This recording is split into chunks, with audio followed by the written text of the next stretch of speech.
They supported me, which was a little bit of a surprise at the time. The reason, obviously, it was going to be a surprise because I didn't think that they'd be fine with me trying like the online thing when my dad had always had this mindset of like, no, just apply for 50 jobs a day and maybe you'll get one. We've always had that kind of like brokey mindset in our family. But I think they supported me with this because they saw that I wasn't the same boy anymore. Like he said, it was like they just see us as boys on our laptops, which for them, like we've got to see from our parents' perspective, like our rooms have stank of cum for the last like 10 years. Think about how fucked that is, right? Your parents smell it. Every time they walked into your room when you were a teenager, they smelled like the stanky smell. They saw the tissues in the bin and everything. They knew what you were doing, bro. They saw you on video games. They saw you like cringe as fuck with the girl maybe you liked, or, you know, like whatever. They saw you as like the low status kid amongst your friendship group.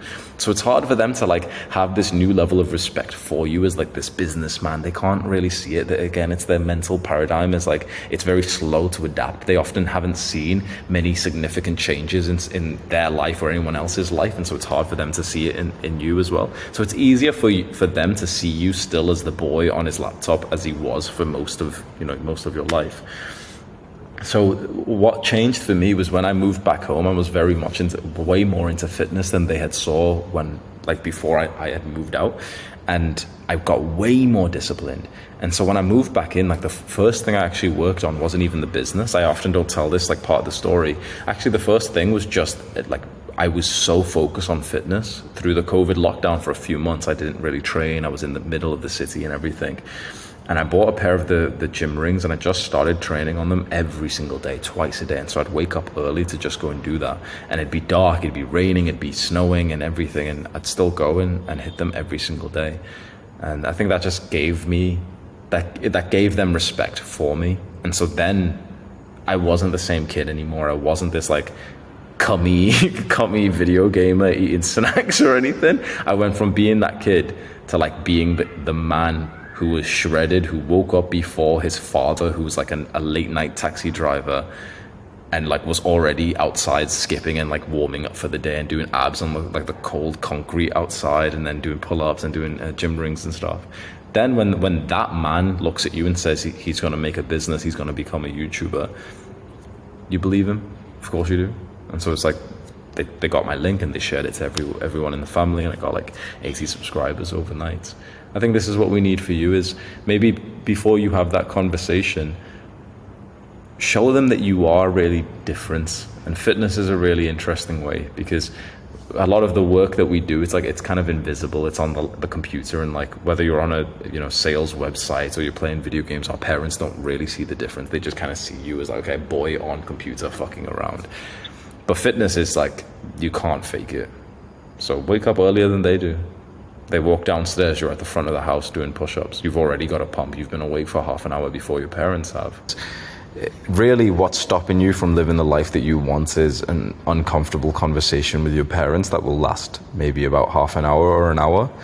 And to avoid having that uncomfortable conversation, you're going to delay it by weeks, months, a year or two, till you get like a certain milestone in business first, which that means for weeks and months you're going to be slightly sleep deprived, have no free time, work on something that you don't even want to continue for money that you don't really need, to give up your purpose and the thing would be the long term, not just purpose and fulfillment and passion, but also the thing that would probably make you more money as well. So I totally understand the situation you're in, because I've been there myself. I just wish someone spoke to me like this and just told me, like, really just think about it, like, you're smarter than this. It's because, let's say, okay, you're making $2K a month, right? And you go to your parents. Is that going to be like a normal, happy conversation? Or it's probably still going to be a little bit uncomfortable anyway, right? Even if you're making the 2K, right? So it's like, what are you gaining by waiting anyway? It's going to be an uncomfortable conversation 6 months from now when you're making 2K a month. Or it's going to be an uncomfortable conversation like tomorrow, where you sit them down like an adult and tell them, you know what? This isn't the way that I want to live my life, and I have the utmost respect for you, but I have become a man now, and a man needs to make some important decisions by himself, and I have, like, in my own understanding of the world, that this isn't the right path for me. I've discovered the right path, and it might not work out, but nothing is certain anyway. But this is the path that I'm willing to give 110% to, and this is the path that I want to learn and have the mistakes and failures. And I totally understand if you don't understand right now. If you can, I'd like to go all in on this, and if you can give me the space, 2 months, 3 months, I'm sure that I'll be able to come to you with like a level of success that you'll even find admirable as well. If something has to be sacrificed, what would you rather have?